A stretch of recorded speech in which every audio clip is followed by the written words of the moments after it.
Welcome back to the second hour of Salam Media and, of course, to our Polokwane listeners on One Nation FM.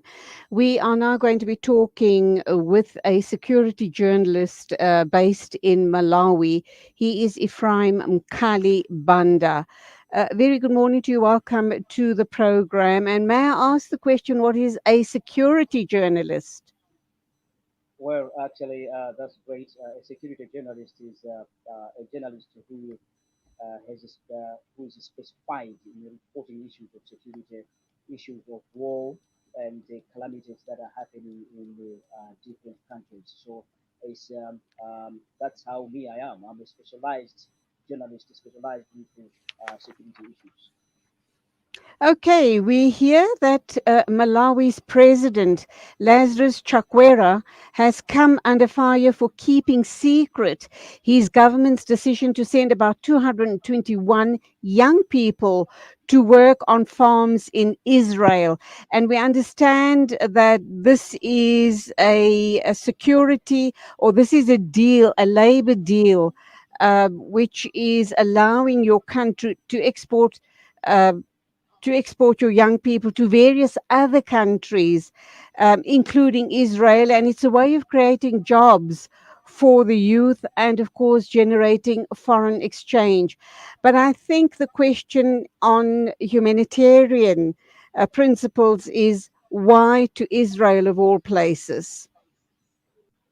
Well, actually, that is quite indeed true that the government of Malawi has been actually from the people, from different people here in the country, more especially the non-government organizations and other individuals are also blaming the government why the government kept secret because the issue of these youngsters, youth going to Israel to do a work or job there came to light in the parliament, whereby the leader of opposition, Dr. Kondwani Nkrumah, raised an alarm in the parliament to say that we have got the information that an aircraft is coming from Israel to pick Sorry, can I Israel. just stop you there? Can I just stop you there? May I ask you to remove your headphones, please? Your earpieces, so that we can hear you clearly? Can you just take off your earpiece? Yep. Okay, Okay, right. there, Oh, can you brilliant. hear me quite well? Very, very, Okay, very fine. loud. All right, thank Carry you. on. What I was saying is that indeed it's true that the government of Malawi has sent some of the youth to Israel for to do their work there, and this came to light in the parliament, whereby the leader of opposition, Dr. Kuma, raised an alarm in the parliament that they have got information as the opposition that some youths from Malawi they will be heading to Israel for work there in the gardens whatsoever. Now, but the government later on in the parliament, leader of the house refused that that is not true.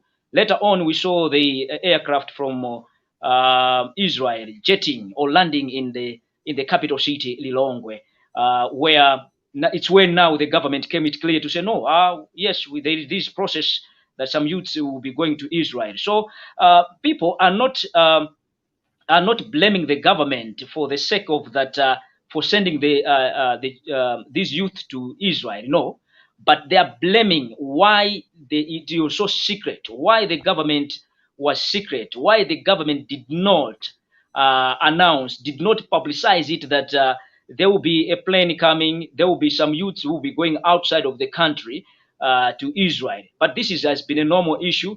We have seen some of the youths that have been going to Israel and other countries working, like in Oman, and the others that there are in Nigerians, others there are in India working there.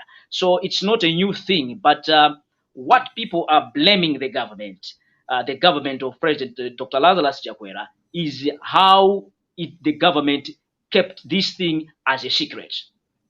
Okay, let me just read a statement here.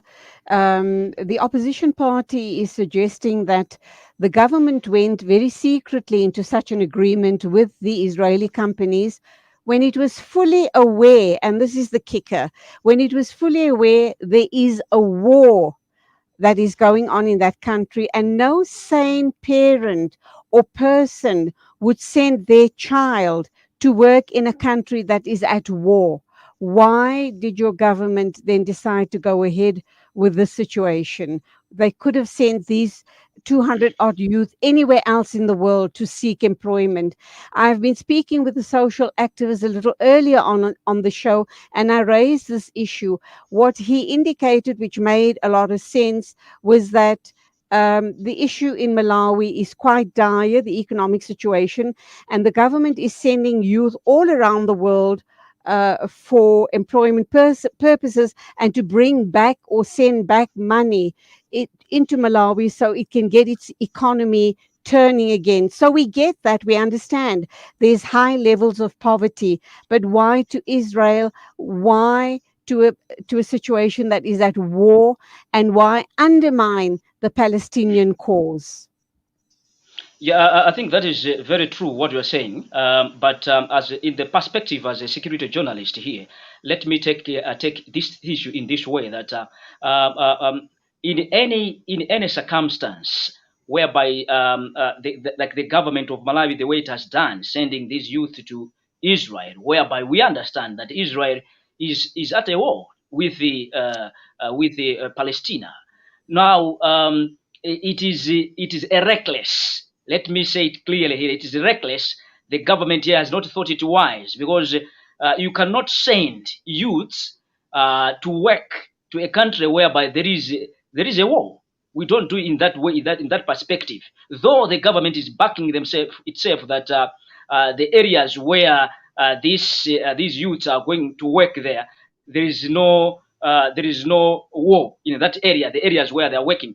But we have seen other countries evacuating their own citizen in Israel, those who were working there. There are some other countries who have already evacuated their citizens who were working in the farms there. So I think the timing of the government of Malawi sending these youth to Israel, the timing has come at has not come at a right time. It has come at a wrong time.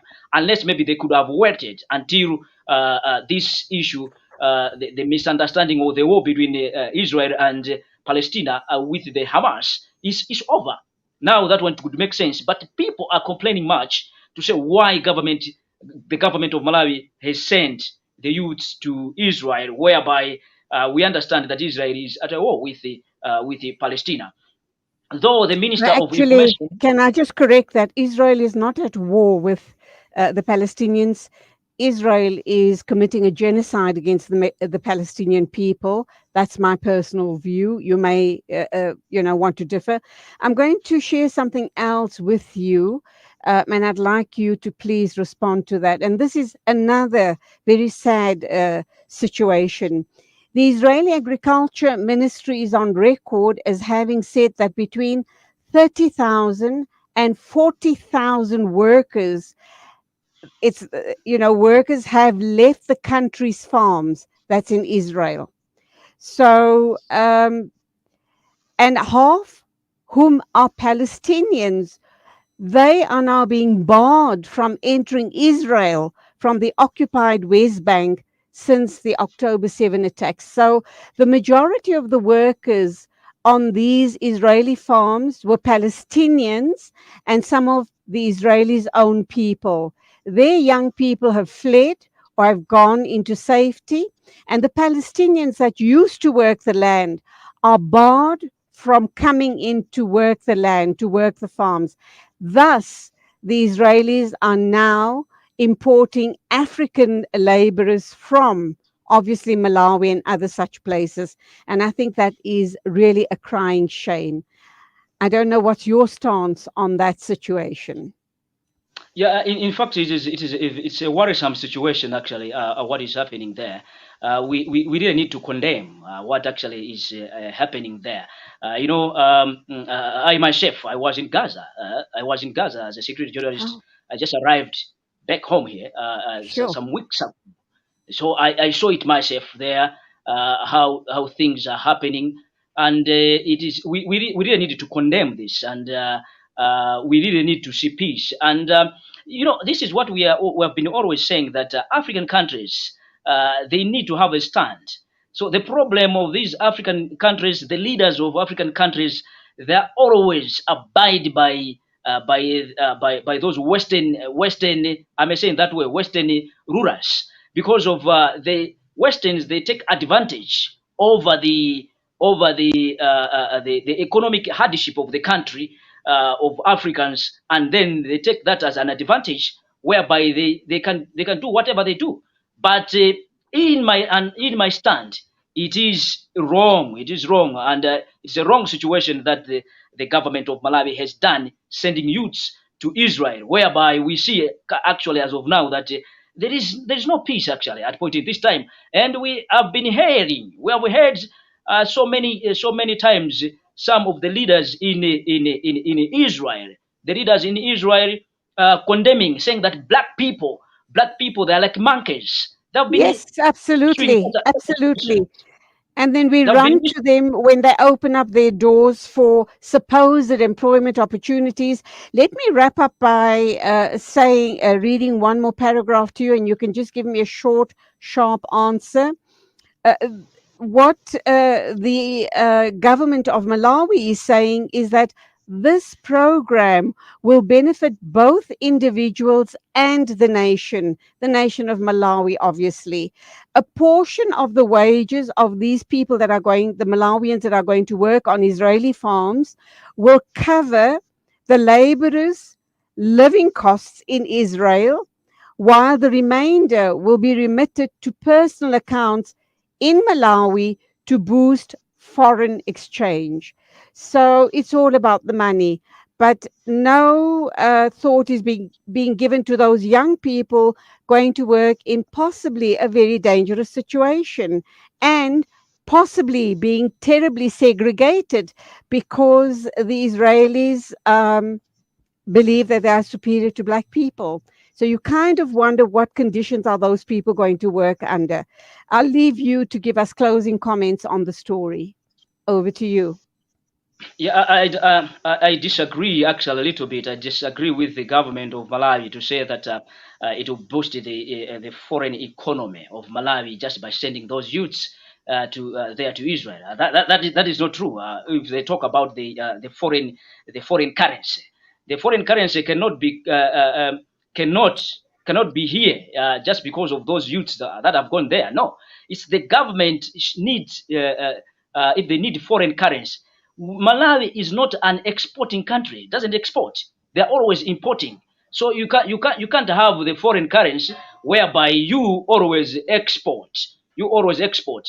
You import always. You import. You don't export. That is I don't agree with those statements. We should agree. Malawians should agree. Malawians should know that our children, our fellow brothers, they have gone to a place where security is not okay for them. It's not okay for them. And we have been saying most always have seen, even including the minister himself, Benjamin Netanyahu, has been quoted in so many ways, in so many areas, castigating black people. And today we are sending our chaps that are going there, and then we are coming on a podium to say, no, Malawi is going to benefit in this and this. No, this is just what we call it the greedy leadership. Greedy leadership. It's what is happening. We are seeing here that maybe few individuals have benefited. Have benefited. It might be maybe those in government are benefiting with the journey of these youths to Israel. I think that's Okay. kind of my point. And we're just allowing our youth to be subjugated in that situation. As blacks, they will never accept us as equals. But be that as it may, what was your experience like in Gaza? Were you at any stage worried about your own safety and security whilst covering the stories there? Yeah, there's sometimes that it was very difficult to cover. I witnessed really, it's very shameful. I witnessed the Palestinian journalists, about 4 of them being shot. regardless them wearing the press jackets. Jackets. They, yeah, but they were being shot. It was very, very, very terrible seeing my fellow journalists dying. We are covering the news, dying when in front of me. It was terrible to see the children, young Do you children. I believe that believe was deliberate? Do you believe the shooting and killing of the journalist was deliberate? in some context, yes, I believe that it was deliberate because the journalists were in the garments. They wear their jacket where they show that that's one is a journalist, and then you shoot. Yeah, I suppose it's a similar situation of the Al Jazeera journalist that got killed last year, Shireen Abu Akhleh. And I think the reports that have come through now is suggesting that it wasn't a stray bullet or it wasn't a mistake, but it was a deliberate attempt at killing her. But that's all we have time for, Ephraim. I do hope that you and I can have many more conversations going forward in the future. Thank you for your time. Thank you so much. I really appreciate, and hopefully to visit your studios there. As maybe next week I'll be landing there in South Africa. Thank you so much. Oh, with pleasure. Please just speak to my producer and you can come to our studios and we can do a live in studio broadcast. I look forward to that. Thank you so much. Great. Okay, God bless. It is exactly 9:33 news and views on Salam Media. In a minute or two, we will be joining Tania Peterson. She's a Cape Town artist and she's wowed me with the watermelon minibus taxi design in solidarity with the Palestinian people. She'll be with us in a minute or two. Don't miss that. And we'll be wrapping up today by talking GBV issues.